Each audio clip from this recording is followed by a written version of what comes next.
The three-pair wire used to locate fiber optic cables is stranded fine wire and non-shielded on a reel. It does not have a center pair twisted in the quads. Each pair is color-coded and they each have a tracer wire twisted in a pair, but not always. The tracer wire is a very fine stranded wire of a different color that contrasts with the other wires in the pair. The tracer wire is broken out at one end. The tracer wire can be attached to a tracer set, which applies an alternating current to the tracer wire. The field around the wire can be detected using an inductive probe that is connected to a speaker. As the probe is moved over the path of the cable, the speaker projects a sound that varies in pitch as the probe approaches and moves away from the cable. This can be done in line with the cable, or by tapping into the cable through a waterproof box or other method. The cable does not need to be opened to test it, so this can be done while service is still active on a cable. A separate type of probe can be used to determine the direction and depth of the cable. This type of probe uses a magnetic field sensor again connected to a speaker. The direction the probe is pointing can be determined by the pitch of the sound, and the depth can be determined by the volume of the sound. These are very handy tools for locating faults in buried cables. Companies use them to locate fiber spans that have been cut by backhoes, and telephone companies use them to locate copper spans that have been cut by contractors. They are also used to locate underground gas and water pipes. The three-pair wire is likely cheaper than magnetic tape. Magnetic tape is used on long-distance cables to provide detection in case of a cable splice or break. The detection tapes are buried inside of the conduit alongside the cable, and are color-coded depending on the direction and destination of the cable. This makes it easier for crews to locate cables that may be in a remote location or buried in a congested area. The tracer wire method relies on the principles of electromagnetism to locate buried cables. When an alternating current is applied to the tracer wire, it generates an electromagnetic field around the wire. The inductive probe detects this electromagnetic field, and the strength of the field indicates the proximity of the probe to the tracer wire and thus to the cable. The pitch of the sound emitted by the speaker changes as the probe moves closer to or further away from the tracer wire, providing an audible indication of the cable's location. The magnetic field sensor probe operates on a similar principle, but it is designed to detect the magnetic field generated by the alternating current flowing through the tracer wire. The direction of the magnetic field indicates the direction of the cable, and the strength of the magnetic field indicates the depth of the cable. The volume of the sound emitted by the speaker changes as the probe is moved closer to or further away from the cable, providing an audible indication of the cable's depth. These tools are essential for preventing damage to underground utilities during excavation. By accurately locating buried cables and pipes, workers can avoid accidentally cutting or damaging them, which can lead to service disruptions, costly repairs, and even injuries. The use of tracer wires and inductive probes is a common practice in the telecommunications, utility, and construction industries. The alternating current applied to the tracer wire is typically a low-frequency signal ranging from a few hundred Hz to a few kHz. This frequency range is chosen to minimize interference from other electromagnetic sources and to ensure that the signal can travel through the ground without significant attenuation. The inductive probe is designed to be sensitive to this specific frequency range, allowing it to selectively detect the signal from the tracer wire. The sensitivity of the probe can be adjusted to optimize its performance in different environments. In areas with high levels of electromagnetic interference, the sensitivity may need to be reduced to prevent false readings. In areas with weak signals, the sensitivity may need to be increased to improve detection range. The tracer wire itself is typically made of copper or aluminum, and it is insulated to prevent corrosion and electrical leakage. The insulation is also color-coded to help identify the different pairs of wires. The tracer wire is typically buried a few inches above the fiber optic cable, but the exact depth can vary depending on the specific installation practices. The magnetic field sensor probe is more sophisticated than the inductive probe, as it is able to detect both the direction and the depth of the cable. This type of probe typically uses 2 or more magnetic field sensors, which are arranged in a specific configuration to measure the magnetic field gradient.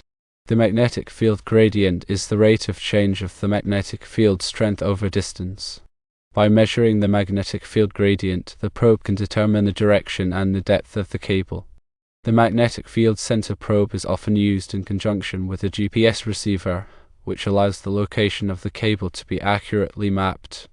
This information can be used to create detailed maps of underground utilities, which can be used by construction crews and utility workers to avoid damaging the cables. In addition to the tracer wire method, there are other methods that can be used to locate buried cables. One common method is to use ground-penetrating radar, or GPR. GPR is a non-destructive imaging technique that uses radar pulses to image the subsurface. The radar pulses are reflected off of buried objects, and the reflected signals are used to create an image of the subsurface. GPR can be used to locate a wide range of buried objects, including cables, pipes, and even voids. However, GPR is not always effective in all soil conditions. In areas with high clay content or high water content, the radar pulses can be attenuated, making it difficult to obtain a clear image of the subsurface. Another method that can be used to locate buried cables is to use a cable locator. A cable locator is a device that injects a signal into the cable and then uses a receiver to detect the signal. The receiver can be used to trace the path of the cable and to determine its depth. Cable locators are typically used to locate energized cables, but they can also be used to locate de-energized cables. However, cable locators are not always accurate, and they can be affected by interference from other electromagnetic sources. The choice of which method to use to locate a buried cable depends on a number of factors, including the type of cable, the soil conditions, and the available equipment. In some cases, it may be necessary to use a combination of methods to accurately locate the cable. Regardless of which method is used, it is important to take precautions to avoid damaging the cable. Before excavating near a buried cable, it is important to contact the local utility company to have the cable located and marked. It is also important to dig carefully and to avoid using heavy equipment near the cable. By taking these precautions, it is possible to avoid damaging buried cables and to prevent service disruptions. The alternating current frequency used with tracer wires is often selected to minimize interference from power lines, which typically operate at 50 Hz or 60 Hz. Frequencies in the kHz range are commonly used. The 3-pair wire, while cost-effective for locating purposes, does not carry any data or power for the fiber optic system itself. Its sole function is to provide a means of tracing the physical path of the buried fiber optic cable.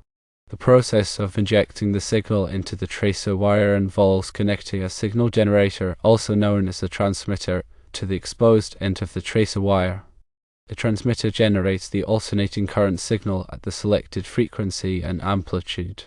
The amplitude of the signal is adjusted to provide sufficient signal strength for detection by the receiver probe, while also minimizing the risk of interference with other electronic devices. The inductive probe, also known as a receiver, typically consists of a coil of wire wrapped around a ferrite core. When the probe is brought near the tracer wire carrying the alternating current signal, the electromagnetic field generated by the tracer wire induces a voltage in the coil of the probe. This voltage is amplified and processed by the receiver circuitry, and the resulting signal is used to drive the speaker. The speaker emits a tone whose pitch or volume varies with the strength of the received signal, providing an audible indication of the cable's location. The magnetic field sensor probe, in contrast to the inductive probe, directly measures the magnetic field generated by the alternating current signal in the tracer wire. This type of probe typically uses a magnetometer, which is a device that measures the strength and direction of magnetic fields.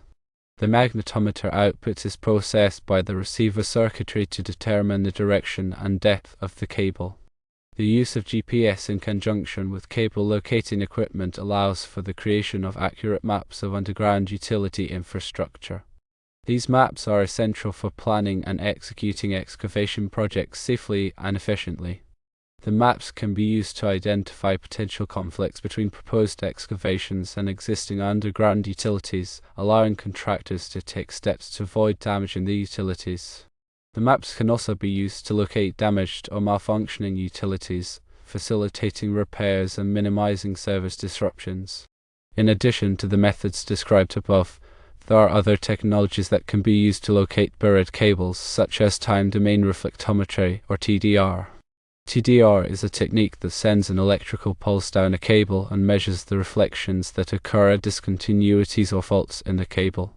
The time it takes for the pulse to travel to the discontinuity and back can be used to determine the location of the discontinuity. TDR is commonly used to locate faults in coaxial cables and twisted pair cables, but it can also be used to locate faults in fiber optic cables. However, TDR is not always effective in locating buried cables, as the reflections can be attenuated by the soil and other environmental factors. Another technology that can be used to locate buried cables is acoustic detection.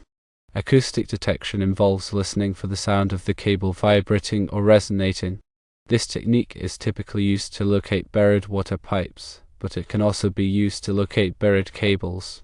However, acoustic detection is not always effective, as the sound of the cable can be masked by other noises. The choice of which technology to use to locate a buried cable depends on a number of factors, including the type of cable, the soil conditions, the available equipment, and the desired accuracy. In some cases, it may be necessary to use a combination of technologies to accurately locate the cable. Regardless of which technology is used, it is important to follow safe excavation practices to avoid damaging the cable. This includes contacting the local utility company to have the cable located and marked before digging, and digging carefully around the cable to avoid damaging it. It is also important to be aware of the potential hazards associated with digging near buried cables, such as electrical shock and explosions. By following safe excavation practices, it is possible to avoid damaging buried cables and to prevent accidents. The cost of the 3-pair wire is relatively low compared to the cost of the fiber optic cable itself, making it a cost-effective solution for locating the cable. The cost of the locating equipment, such as the signal generator and the receiver probe, can also be significant, but these tools can be used to locate many different types of buried utilities, making them a worthwhile investment. The use of tracer wires is a common practice in many countries around the world, and there are various standards and regulations that govern the installation and use of tracer wires. These standards and regulations are designed to ensure the safety of workers and the public, and to prevent damage to buried utilities. It is important to be familiar with the applicable standards and regulations before installing or using tracer wires. The depth at which the tracer wire is buried is typically specified by local regulations or utility company practices. The depth is chosen to provide adequate protection for the tracer wire, while also ensuring that it is easily detectable by the locating equipment. The tracer wire is typically buried a few inches above the buried utility, but the exact depth can vary depending on the specific circumstances. The type of insulation used on the tracer wire is also important. The insulation must be able to withstand the harsh conditions of the underground environment, including moisture, chemicals, and temperature extremes. The insulation must also be able to prevent electrical leakage, which could interfere with the locating signal. The color coding of the tracer wire is also important. The color coding helps to identify the different utilities that are buried in the area. The color coding is typically specified by local regulations or utility company practices. It is important to be familiar with the color coding system used in the area before digging. The tracer wire must be properly connected to the signal generator and the receiver probe. The connections must be secure and reliable to ensure that the locating signal is transmitted and received properly. The connections must also be protected from moisture and corrosion. The locating equipment must be properly calibrated and maintained. The calibration ensures that the equipment is accurate and reliable. The maintenance ensures that the equipment is in good working order and that it will perform properly when needed. The locating process must be performed carefully and systematically. The locating technician must be familiar with the locating equipment and the locating process. The technician must also be able to identify potential hazards and to take steps to avoid them. The locating process must be documented. The documentation provides a record of the locating process and the results. The documentation can be used to verify the accuracy of the locating process and to identify any potential problems. The use of tracer wires is an effective way to locate buried utilities and to prevent damage during excavation. By following safe excavation practices and by using the appropriate locating equipment, it is possible to avoid damaging buried utilities and to prevent accidents. The ongoing maintenance of buried tracer wires is also important. Over time, the tracer wire can become damaged due to corrosion, physical stress, or other factors. This damage can reduce the effectiveness of the locating system and make it more difficult to locate the buried utility. Therefore, it is important to periodically inspect the tracer wire and to repair any damage that is found. The inspection can be performed visually or by using specialized testing equipment. The repair can involve splicing the damaged wire, replacing a section of the wire, or applying a protective coating to the wire. The documentation of the location of buried utilities is also important for future reference. This documentation should include the location of the utility, the type of utility, the depth of the utility, and the location of the tracer wire.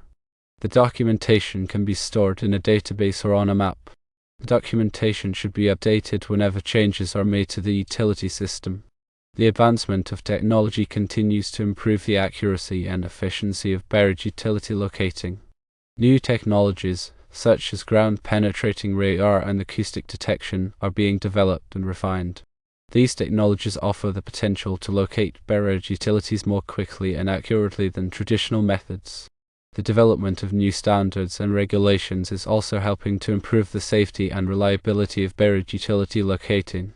These standards and regulations are designed to ensure that locating is performed properly and that potential hazards are identified and mitigated. By staying up to date on the latest technologies, standards, and regulations, it is possible to improve the safety and efficiency of buried utility locating and to prevent damage to these critical infrastructure assets. The proper training of personnel involved in locating buried utilities is crucial. This training should cover the principles of locating, the use of locating equipment, safe excavation practices, and the relevant standards and regulations. The training should be provided by qualified instructors and should be regularly updated to reflect the latest advances in technology and best practices. The communication and coordination between different stakeholders is also essential for safe and efficient locating. This includes communication between utility companies, excavators, and local authorities. Clear communication channels should be established and maintained to ensure that information is shared effectively and that potential conflicts are resolved promptly. The use of one-call notification systems, such as 811 in the United States, is a valuable tool for promoting communication and coordination. These systems allow excavators to notify all relevant utility companies before digging, giving the utilities the opportunity to locate and mark their buried facilities. The accurate marking of located utilities is also critical. The marking should be clear, durable, and consistent with industry standards. The marking should indicate the type of utility, the location of the utility, and any other relevant information. The marking should be maintained throughout the excavation process to ensure that they remain visible and accurate. The ongoing monitoring of excavation activities is also important. This monitoring can help to ensure that excavators are following safe excavation practices and that they are not damaging buried utilities. The monitoring can be performed by utility company personnel, local authorities, or third-party inspectors. The monitoring can involve visual inspections, the use of remote sensing technologies, or other methods. The prompt response to any damage to buried utilities is essential. This response should include the immediate notification of the utility company and the implementation of appropriate safety measures. The damage should be thoroughly investigated to determine the cause and to prevent future occurrences. The lessons learned from these investigations should be shared with all relevant stakeholders. The proactive management of buried utility infrastructure is essential for ensuring the safety, reliability, and efficiency of these critical assets. This management should include the implementation of best practices for locating, marking, protecting, and maintaining buried utilities. This management should also involve the development of comprehensive plans for responding to damage and for preventing future damage. By proactively managing buried utility infrastructure, it is possible to minimize the risks associated with these assets and to ensure that they continue to provide essential services to the community.